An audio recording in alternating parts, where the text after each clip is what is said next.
جی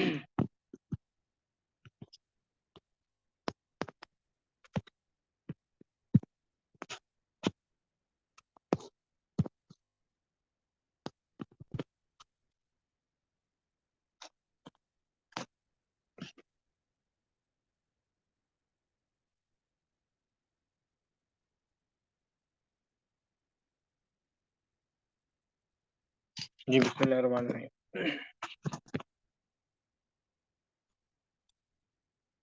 آج ہمارا خلاصۃ القرآن کے لیے 15واں پارہ،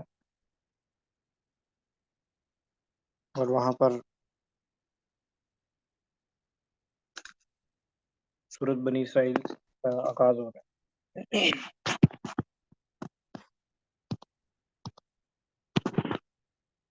بنی اسرائیل بنی اسرائیل کے نام پر ہی رکھا گیا ہے اس سورت کا نام، اس لیے کہ اس میں بنی اسرائیل کا بہت زیادہ واقعات ذکر بھی ہیں، اور ان کی تاریخی طور پر ان کی کافی چیزوں کا ذکر ہے کہ اس طرح ان کا عروج و زوال رہا.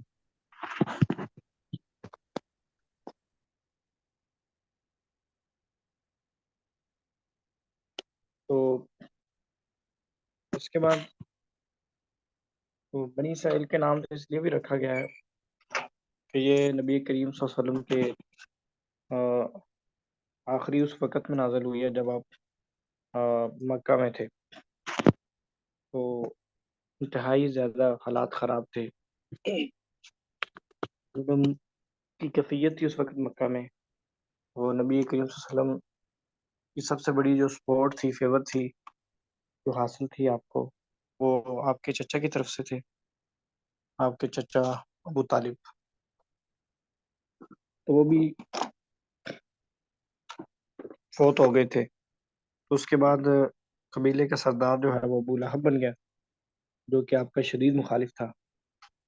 تو اس لیے پھر انہوں نے بات رکھی، بلکہ آپ کو قبیلے سے بھی نکال دیا. تو اس وقت یہ بہت بڑی بات ہوتی تھی قبیلے سے نکل جانا. جس شخص کو قبیلے سے نکال دیا جاتا تھا اس کا مطلب ہوتا تھا کہ اب اس کی زندگی موت کے ہم ذمہ دار نہیں ہیں. اس کو کوئی کچھ کہہ دے، نعوذ باللہ، قتل کر دے، کچھ بھی ہو جائے، ہم نہیں پوچھیں گے کیا ہو رہا کیا نہیں ہو رہا. تو ایسے گمبھیر ترین حالات تھے، تو جس میں آپ کے چچا کی وفات بھی ہوگی، کیونکہ ابو طالب آپ کا بہت زیادہ ساتھ دیتے رہے ساری زندگی. تو اس کے بعد ابو لہب آپ کے شدید مخالف تھا، تو اس نے آ کر کے یہ اعلان کیا کہ محمد کریم صلی اللہ علیہ وسلم ہمارے قبیلے سے خارج ہے.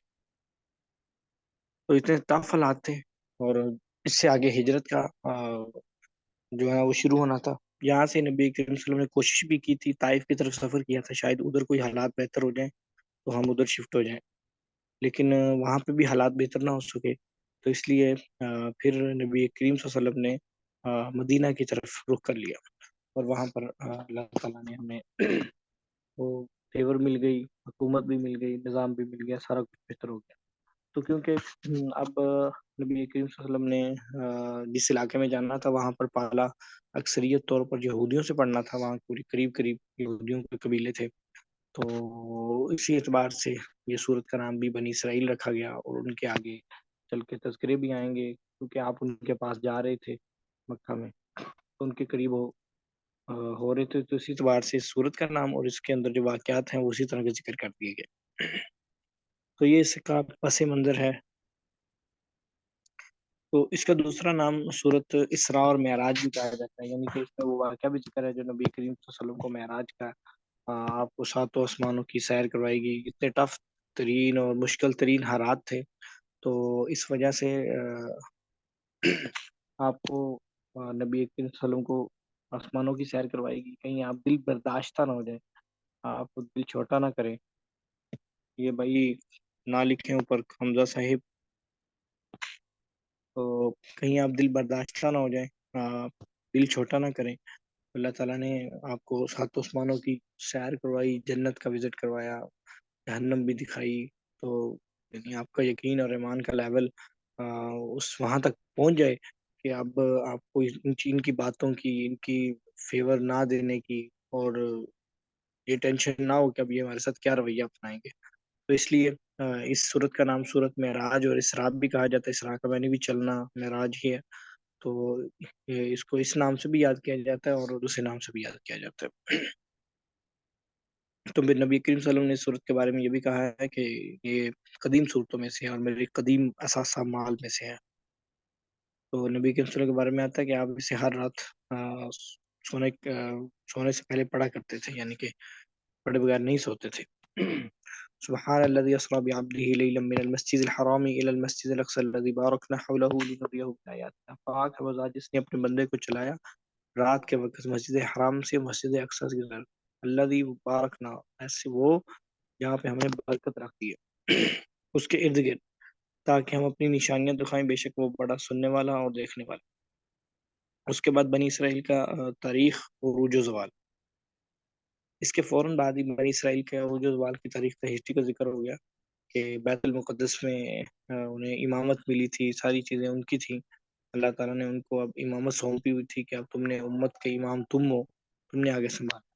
تو اللہ تعالیٰ نے ان کو یہ بھی یہاں پہ ذکر ہوا ہے، انہیں یہ بھی وارننگ تھی کہ تم زمین میں 2 دفعہ فساد کرو گے. وقضینا الی بنی اسرائیل فی الکتاب لتفسدن فی الارض مرتین، اور 2 دفعہ تم فساد کرو گے، سرکشی کرو گے. تو پہلی دفعہ جب انہوں نے کی تو انہیں بڑے سخت ترین حالات کا سامنا رہا ان کے فساد کی وجہ سے. وہ دوسری دفعہ پھر اللہ تعالیٰ نے انہیں اس حالات سے نکالا اور وعدہ یہ لیا کہ آئندہ تم دین پر مکمل عمل کرو گے تو تب تمہیں یہاں سے نکالا جائے گا. تو اللہ تعالیٰ نے ان کے وہ حالات سے نکال دیا. تو جو ہی نکالا تو وہ دوبارہ اپنی اسی روش پہ آگے بڑھتا ہے. اور کو پہلے پارے میں آپ نے ان کی اکثرتیں چیزیں پڑھی ہوئی ہیں. ثم رددنا لكم الكرة عليهم وأمددناكم بأموال وبنين وجعلناكم أكثر نفيرا. پھر ہم نے، یعنی یہ دوسرے وعدے کا ذکر ہے، ہم نے تمہیں دوبارہ ان پر غلبہ دیا، تمہیں مال و بیٹوں سے تمہاری مدد کی. یعنی دوبارہ اللہ تعالیٰ نے ان کے حالات بہتر کر دیے. تو انہوں نے پھر وہی کیا. فَإِذَا جَاءَ وَعْدُ أُولَاهُمَا بَعَثْنَا عَلَيْكُمْ عِبَادًا لَنَا. جب دوسرا وعدہ آ گیا، یعنی وہ دوسرا جو اللہ تعالیٰ نے کہا تھا شروع میں 2 جگہ پر تم فساد کرو گے، تو پھر بھی وہی ہوا. انہوں نے وہی کی تو اللہ تعالیٰ نے پہلے سے سخت ترین سزا انہیں دی. یہاں پہ یہ بھی ذکر ہے کہ اب جو تورات ہے، یہ جتنی بھی پہلی کتابیں ہیں وہ منسوخ ہو چکی ہیں. ان کے احکامات اور ان کی چیزیں جو ہیں وہ تحریفات کی وجہ سے، تبدیلی کی وجہ سے اللہ تعالیٰ نے وہ ساری چیزیں بدل دی ہیں. اللہ تعالیٰ نے قرآن کو اتھارٹی بنا دیا. تو اتھارٹی ان ھذا القرآن یہدی للتی اقوم، یہ قرآن ہے لوگوں کے لیے ہدایت ہے اور سیدھی راہ دکھانے والا ہے. وہ مومنین کے لیے خوشخبری ہے، الذین یعملون الصالحات، جو اچھے عمل کرتے ہیں ان کے لیے اجر کبیر ہے، بہت بڑا اجر ہے. یعنی اب تورات منسوخ ہے اور قرآن کو اللہ تعالیٰ نے اتھارٹی بنا دیا. اس کے بعد اللہ تعالیٰ فرماتے ہیں وَنُنَزِّلُ مِنَ الْقُرْآنِ مَا هُوَ شِفَاءٌ وَرَحْمَةٌ لِّلْمُؤْمِنِينَ. اللہ تعالیٰ نے اس قرآن میں شفا بھی اتاری ہے اور مومنین کے لیے رحمت ہے، اور ظالموں کے لیے جو ہے نا وہ خسارہ ہے، نقصان. اس کے بعد اللہ تعالیٰ فرماتے ہیں انسان کی جو ہے نا وہ ہلاکت کے اصول. من اهتدى فإنما يهتدي لنفسه، جو کوئی ہدایت پا گیا تو ہدایت اس کی ذات کے لیے بہتر ہے. ومن ضل فإنما يضل عليها، اور جو کوئی گمراہ ہو گیا تو گمراہی بھی اس کے ذمہ ہے، اس کے گمراہ ہو جانا کسی کو تھوڑا نقصان دے گا. ولا تزر وازرة وزر أخرى، کوئی بوجھ اٹھانے والا دوسرے کا بوجھ نہیں اٹھائے گا. وما كنا معذبين حتى نبعث رسولا. اصول یہ ہے کہ اللہ تعالیٰ فرما رہے ہیں ہم تب تک کسی کو ہلاک نہیں کرتے جب تک اس کے اندر کوئی رسول نہ بھیجے. وَإِذَا أَرَدْنَا أَن نُهْلِكَ قَرْيَةً أَمَرْنَا مُتْرَ فِيهَا فَفَسَقُوا فِيهَا. اللہ تعالیٰ فرماتے ہیں جب بھی ہم کسی بستی کو ہلاک کرنے کا ارادہ رکھتے ہیں تو ان کے مالدار لوگوں کو، خوشحال لوگوں کو، جن کے پاس پیسے زیادہ ہوتے ہیں، ان کو حکم دیتے ہیں تو وہ اس بستی کے اندر فساد کرتے ہیں. فَفَسَقُوا فِيهَا، وہ لوگوں کو نافرمانیوں پہ لگاتے ہیں. تو پھر ان پر اللہ کا قول جو ہے نا وہ ثابت ہو جاتا ہے، پھر عذاب آ جاتا ہے. وَكَمَا أَهْلَكْنَا مِنَ الْقُرُونِ مِن بَعْدِ نُوحٍ، اللہ تعالیٰ فرماتے ہیں نوح علیہ السلام کے بعد ہم نے کتنی بستیاں ہلاک کر دی. وَكَفَىٰ بِرَبِّكَ بِذُنُوبِ عِبَادِهِ خَبِيرًا بَصِيرًا، اللہ تعالیٰ تیرے بندوں کے گناہوں کو، یعنی کہ اپنے بندوں کے گناہوں کو بڑا بخوب جاننے والا اور دیکھنے والا. اس کے بعد اللہ تعالیٰ فرماتے ہیں کہ بنی اسرائیل کو یعنی کہ یہ کہا جا رہا ہے کہ کس طرح کے بنیادی احکامات اللہ تعالیٰ نے ان کو دیے تھے کس طرح کا کہہ لیں گے ایک حکومت کا اسٹرکچر ہوتا ہے وہ دیا تھا کہ کس طرح تم نے اپنے اصول اور قانون بنانے ہیں، کس طرح کے اپنے رولز رکھنے ہیں، ان کے بارے میں ایک میجر سی چیزیں آگے ذکر ہوگی. اسی طرح کی 10 کے قریب یا 12 کے قریب یہ چیزیں ہیں. غور سے دیکھیں. ان میں سے اول یہ ہے کہ اللہ کے علاوہ کسی اور کی عبادت نہیں ہے. اللہ تعبدوا الا اياه. اور والدین کے ساتھ اچھا سلوک کرو. اگر ان میں سے کوئی ایک بڑھاپے کو پہنچ جائے تو انہیں اف تک نہ کہو، اور انہیں نرمی سے پیش آؤ، اور ان کے لیے دعا کرو. رب ارحمہما کما ربیانی صغیرا. اللہ ان دونوں پہ رحم کر جس طرح انہوں نے ہمارے پر رحم کیا تھا جب ہم چھوٹے تھے. تو پہلا یہ ہے کہ اللہ کی عبادت، والدین کے ساتھ اچھا سلوک، اور رشتہ داروں کو اور مساکین اور مسافروں کی مدد کرو، تعاون کرو ان کے ساتھ. ان کو جو چیز چاہیے وہ دو. آت ذی القربى حق والمسکین. اور اس کے بعد یہ کہا جا رہا ہے کہ جو لوگ نہیں دیتے رشتہ داروں کو، جو حقدار ہیں ان کو نہیں دیتے، ظاہری بات ہے وہ پھر فضول خرچیوں میں تو ختم کرتے ہی ہوں گے نا پیسے. تو ان کی تنبیہ ہے کہ مبذرین جو ہیں، فضول خرچی کرنے والا شیطان کے بھائی ہیں. فضول خرچیاں. اور اس کے بعد یہ کہا جا رہا ہے جو مانگتے ہیں ان کو بھی دو. اگر نہیں دینے کی پوزیشن میں ہو تو ان کے ساتھ کم سے کم نرمی سے پیش آؤ. اور اس کے بعد یہ کہا جا رہا ہے کہ نہ تو اپنے ہاتھ کو اتنا تنگ کر لو کہ اتنے کنجوس بن جاؤ، اپنے لیے بھی کچھ، اپنے لیے بھی نہ کھاؤ، نہ اچھا پہنو، نہ کھاؤ. تو یہ بھی صحیح نہیں ہے. اور اپنے نہ اتنے سخی بن جاؤ کہ سارا کچھ ہی لوٹا دو.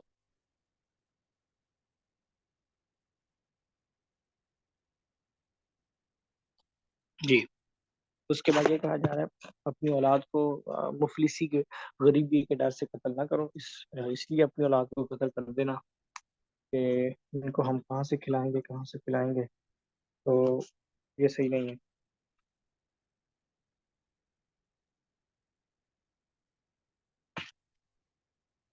تو اپنی اولاد کو اس ڈر سے قتل نہ کرو.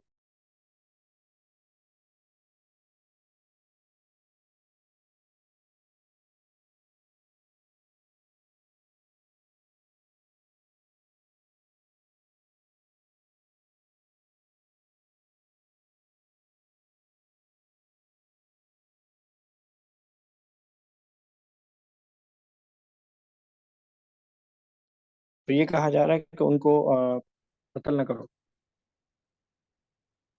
اس کی کئی صورتیں بن سکتی ہیں اپنی اولاد کو قتل کرنے کی. ایک تو واضح ہے، وہ تو واضح تو سب کو نظر آ رہی ہے کہ اسے مارو نہیں. دوسرا یعنی کہ اس کی پیدائشی قتل، اس کے پیدا ہونے سے پہلے ہی قتل کر دینا، یا پریگنینسی کے دوران اسے اس طریقے سے خارج کروا دینا، اور دل کے اندر یہی ہے کہ پتہ نہیں اب کیا بنے گا، کہاں سے ان کے خرچے پورے کرنے ہیں. تو اس طرح کی چیزیں سوچ کر تو انسان جو ہے نا وہ کسی کنارے پہ نہیں لگ سکتا. اگر اس طرح سوچا جائے تو پھر تو بندہ اپنے خرچے نہیں پورے کر سکتا، تو ان کا کہاں سے سوچا جا سکتا ہے یا پورے کیے جا سکتے ہیں. تو سیدھی سی بات ہے، یقین اور توکل پہ ہے، اور وہ اللہ پہ رکھیں اور اس کے بعد اللہ خیر کرے. تو اس کی کئی صورتیں ہیں. کوئی بھی صورت جو ہے نا وہ جائز نہیں ہوگی. اس کے بعد ہے زنا کے قریب نہ جاؤ، کیونکہ وہ بے حیائی ہے اور برا راستہ ہے. یہاں پہ قریب کا ذکر کیا گیا ہے، یہ نہیں کہا گیا کہ زنا نہ کرو. یعنی زنا کے قریب لے کے جانے والی جتنی صورتیں وہ شریعت نے خود ہی روک دی ہیں پہلے ہی. وہ بھی اگر کوئی اور صورت بن بھی سکتی ہے، کوئی اور ایسی چیز آ جاتی ہے جو زنا کے قریب لے جاتی ہے، تو وہ بھی ناجائز ہوگی. اس لیے کہ اس کے قریب جانے کا کہا گیا، نہ کہ نہ کرنے کا. نہ کرنے کی سٹیج اگلی ہے، اس سے پہلے ایک سٹیج ہے کہ اس کے قریب جو چیزیں لے کے جاتی ہیں ان سے بھی بچو. اس کے بعد ہے کسی جان کو قتل مت کرو جس کا قتل کرنا جائز نہیں ہے. اور اس کے یتیم کا مال نہ کھاؤ. اور اس کے بعد وعدے پورے کرو، اور اسی طرح ناپ تول پورا کرو.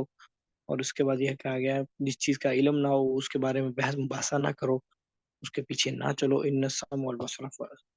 اس لیے کہ ہر چیز کے بارے میں تم سے سوال کیا جائے گا. تمہاری سماعت، سننا، اٹھنا، جو یہ بصیرہ، دیکھنا ہے، سننا ہے، بولنا، ان سب کے بارے میں پوچھا جائے گا. زمین پہ اکڑ کر نہ چلو، اس لیے کہ تم زمین کو پھاڑ نہیں سکتے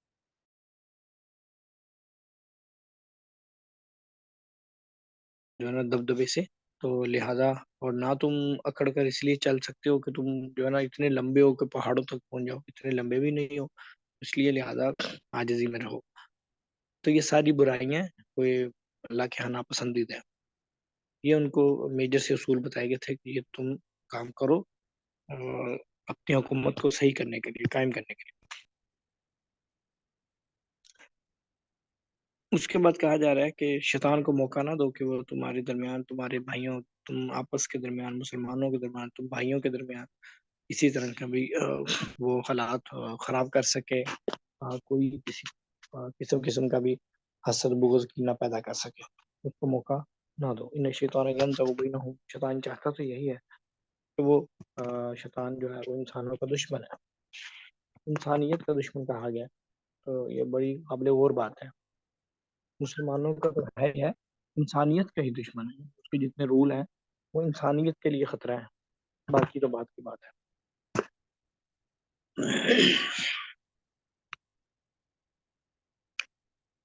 اس کے بعد یہی کہا جا رہا ہے کہ پہلی قوم میں بھی اولیاء ہی کو لوگ پوجا کرتے تھے، اس طرح اللہ کے ولیوں کو لوگ پوجا کرتے اور ان سے ہی یہ توقعات رکھتے تھے کہ یہ ہماری تکلیفیں دور کر دیں گے، اور انہی کے وسیلے کے ذریعے کہتے تھے ہم ان سے وسیلہ پکڑ کے اصل رب تک پہنچنا چاہتے ہیں، تو وہ بھی اسی طرح کے شرک میں مبتلا تھے۔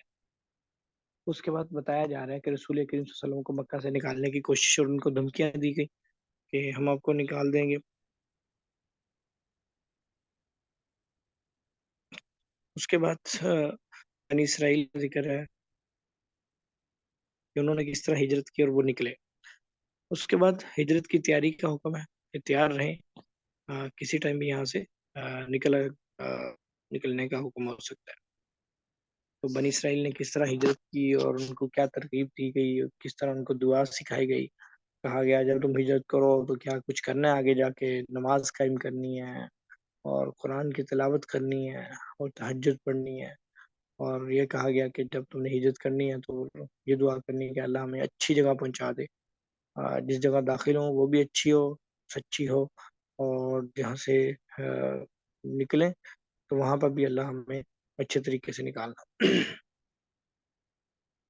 پھر اللہ تعالیٰ مسلمانوں کو تسلی دے رہے ہیں کہ اب جو ہے نا حق کا وقت آ چکا اور باطل مٹ گیا، وَقُلْ جَاءَ الْحَقُّ وَزَهَقَ الْبَاطِلُ۔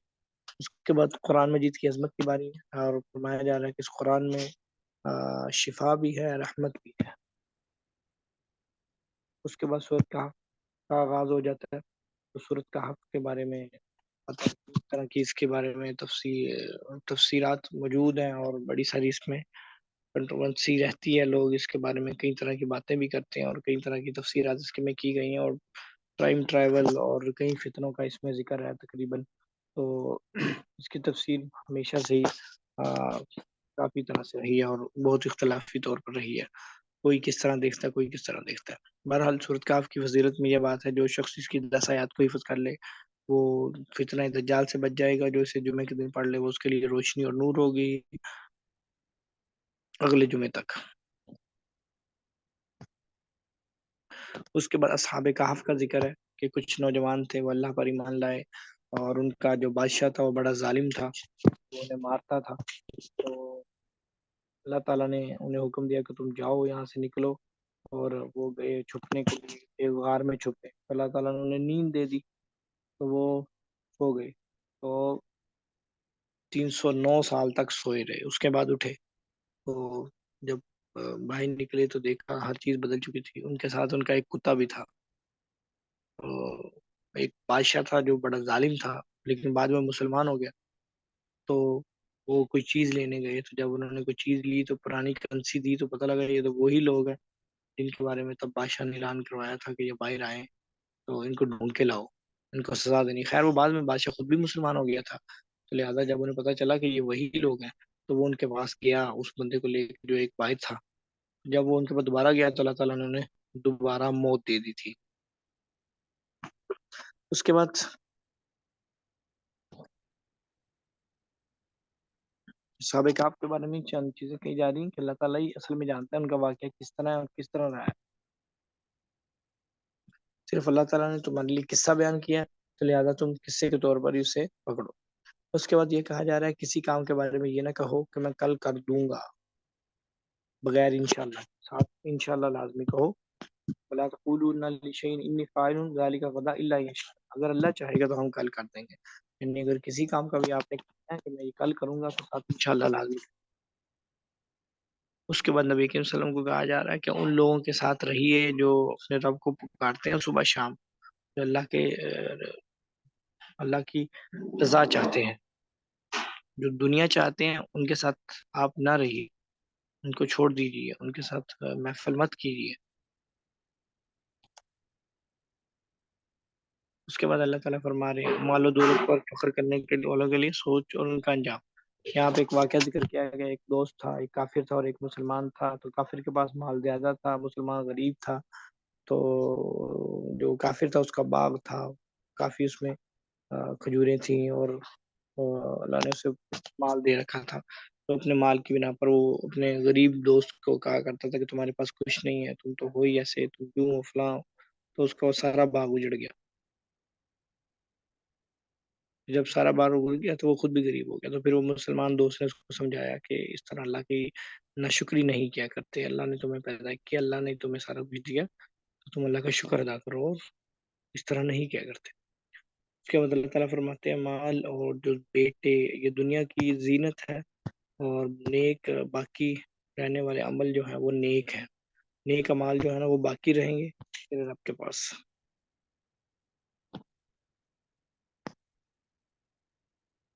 اور اسی کے ساتھ آگے چل کے کل انشاءاللہ واقعہ آ جائے گا وہ حضرت موسیٰ علیہ السلام کا اور جناب خضر علیہ السلام کا.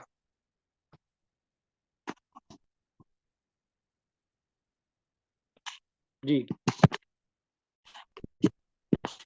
ہو رہے ہیں سارے کلوز کر دیں،